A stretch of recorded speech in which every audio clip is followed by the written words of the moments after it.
Sir అంటే బేసిక్‌గా ఒక సాంగ్ అనేది ఏంటంటే కొంతమంది ఒక్కోళ్ళకి ఒక్కో ప్రక్రియలో రాస్తారు. కొంతమంది ఏంటంటే మ్యూజిక్ డైరెక్టర్‌తో కూర్చొని లేతే ఎవరైతే డైరెక్టర్ ఉన్నారో ఆయనతో కూర్చొని రాసే ప్రక్రియలు కొన్ని ఉంటాయి. కొన్ని ఏంటంటే వాళ్ళ జోన్‌లో వాళ్ళు రాసుకొచ్చి తీసుకొచ్చి వినిపిస్తూ ఉంటారు. సో, మరి ఇప్పుడు ఈ 'రై రై రారా' సాంగ్ మీరు ఇంత ఇదిగా రాశారు కదా! సో, దీనికి ఎలాంటి ప్రాసెస్ అనేది గో ఇది త్రూ అయ్యారు? డేటింగ్ అన్న ప్రక్రియలో రాశానండి. డేటింగ్. ఆ! అదే డేటింగ్ చేసింది ఎవరో అమ్మాయితో కాదు. బుచ్చిబాబు గారితోనే డేటింగ్. కనీసం 2 నెలలు హ్మ్. హోటల్‌లని కాక, కాఫీ షాప్‌లని కాక, రింగ్ రోడ్‌లని కాక, గండిపేట చెరువులని కాక ఎన్నెన్నో ప్లేసుల్లో నిజంగా డేటింగ్ చేసినోళ్ళు కూడా ఇన్ని ప్లేసులు తిరగలేము కదా! ఆళ్ళకంత బడ్జెట్ ఉండదు. సో, బుచ్చిబాబు గారితో చేసిన డేటింగ్ ఫలితమే 'రై రై రారా' అన్న అద్భుతమైన పాట అన్నమాట. అయితే అంటే నిజానికి ఆ ట్రావెల్, ఆ ప్రయాణం ఉండాలండి దర్శకుడికి, రచయితకి మధ్య. హ్మ్. ఒక కథ చెప్పేసాడా అంటే కూడా సరిపోదు. కథ చెప్పాలి. కథలో ఈ పాట పర్పస్ ఏంటో చెప్పగలగాలి. ఈ పాటలో ఎలాంటి పదజాలం కావాలో చెప్పగలగాలి. హ్మ్. ఆ పదజాలం కూడా ఏ భావాన్ని ఎక్కడ పెడితే బావుంటదని చెప్పగలగాలి. ఇయన్నీ ఒకళ్ళొకళ్ళు మాట్లాడుకుంటూ హ్మ్.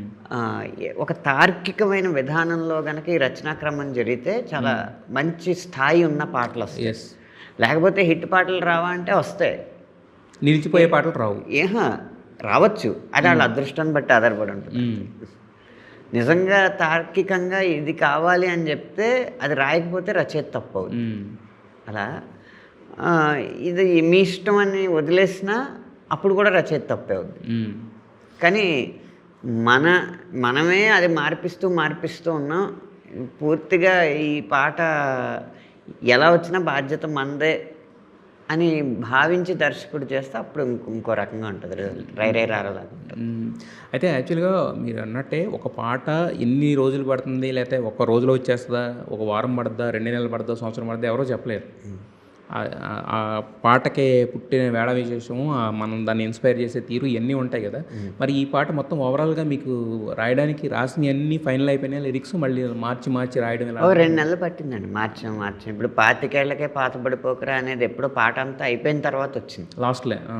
ఆ! అది బుచ్చిబాబు గారు పల్లవిలో మొదట్లో పెడదామన్నారు. హ్మ్.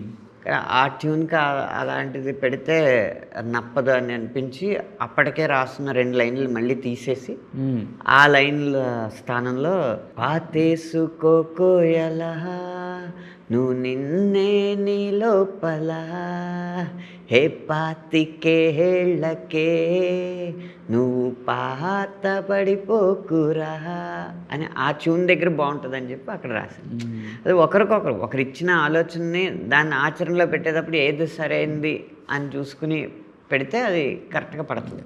మీరు అక్కడ రాయడం 25 ఏళ్ళని రాసినా కూడా ఎక్కువ జెన్‌జీస్ వాడుకుంటున్నారు.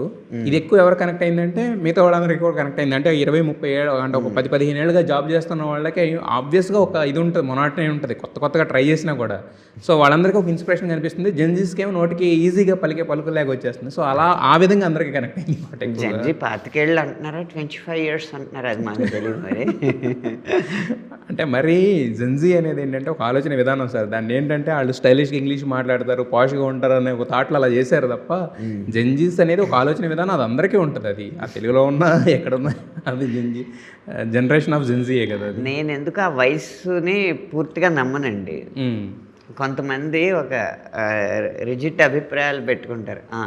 టీనేజ్‌లో ప్రేమిస్తారు. ఆ టైంలో లవ్ ఉండదు, అట్రాక్షనే ఉంటది. అదో స్టేట్మెంట్ కింద అనుకుని ఇంక ఎవడు టీనేజ్‌లో ప్రేమించినా దానికే అట్రాక్షన్‌కి అప్లై చేసేస్తారు. అప్లై చేసేస్తూ ఉంటారు. హ్మ్. ఈడికి ఇంకా 30 ఏళ్ళు కూడా నిండలేదు. ఈడి వ్యవహారాలు ఇయన్నీ ఏం చక్కబెడతాడు అంటారు. హ్మ్. అంటే ఒక వ్యవహారాలు చక్కబెట్టాలంటే 45 ఏళ్ళు దాటాలి అని. హ్మ్. 60 ఏళ్ళు అయినా ఆయనకి మనది ఇదేం అర్థం అవుద్ది, ఈ కాలం ఇది ఈ టెక్నాలజీ ఏం అర్థం అవుద్దని పెద్దోళ్ళు అలా అనేస్తారు. హ్మ్. అలా అనుకుంటే ఇప్పుడు మొత్తం ఆ సేతు హిమాచలం 2, 3 సార్లు దేశం వెడల్పు పొడవు అంతా తిరిగి 6 మతాలుగా విడిపడి ఉన్న ఈ సనాతన ధర్మాన్ని ఒక్కటిగా కలిపి ఆది ఇంత శంకరాచార్యులు చేసిన ఆది శంకరాచార్యులు గారు 32, 33కి హ్మ్. ఆయన శివైక్యం అయ్యారు. హ్మ్. వివేకానంద గారు 39కే శివైక్యం అయ్యారు. హ్మ్. వాళ్ళు 30లో సాధించింది ఇప్పుడు 75, 80 వచ్చినా కూడా సాధించలేని వాళ్ళు చాలామంది ఉన్నారు. వయసుకి పరిపక్వతకి సంబంధం ఉందని నేను అనుకోను. అలాగే శ్రేయా ఘోషల్ గారి వైవాహిక జీవితం చూస్తే ఆయన స్కూల్ ఫ్రెండ్. అంటే వాళ్ళిద్దరూ పరిచయం అయినప్పుడు శ్రేయా ఘోషల్ గారు ఇంకా గొప్ప గాయని కాదు, ఎక్కడో చిన్న చిన్న టీవీలో షోల్లో తొలి అడుగులు వేస్తున్న వ్యక్తి. కానీ అన్ని మార్పులు జరిగినా వాళ్ళలో మార్పు జరగలేదు. మరి టీనేజ్లో అవే కదా, వాళ్ళు ఇప్పుడు చాలా సంతోషంగా ఉన్నారు కదా. ఏది ఒక అభిప్రాయాన్ని ఏర్పరచుకోవడం అనేది సరైన విషయం కాదండి. అదే అలాగే జెన్జీ కూడా జెన్జీని విమర్శిస్తున్నారు కానీ అదే అండి, అది విమర్శించడం అనేది ఎక్కువ. అంటే వాళ్ళు స్టైలిష్గా ఉంటారు, పాష్గా ఉంటారు, డబ్బులుగా, ఇలాంటిది ఒక అభిప్రాయం ఉంది జనాల్లో. అయితే వాళ్ళల్లో కూడా చాలా బాధ్యతాయుతంగా ఉండేవాళ్ళు, మనకంటే చాలా స్పీడ్గా గ్యాడ్జెట్స్ని అర్థం చేసుకునే వాళ్ళు అన్ని రకాలు ఉన్నారు. ఎస్.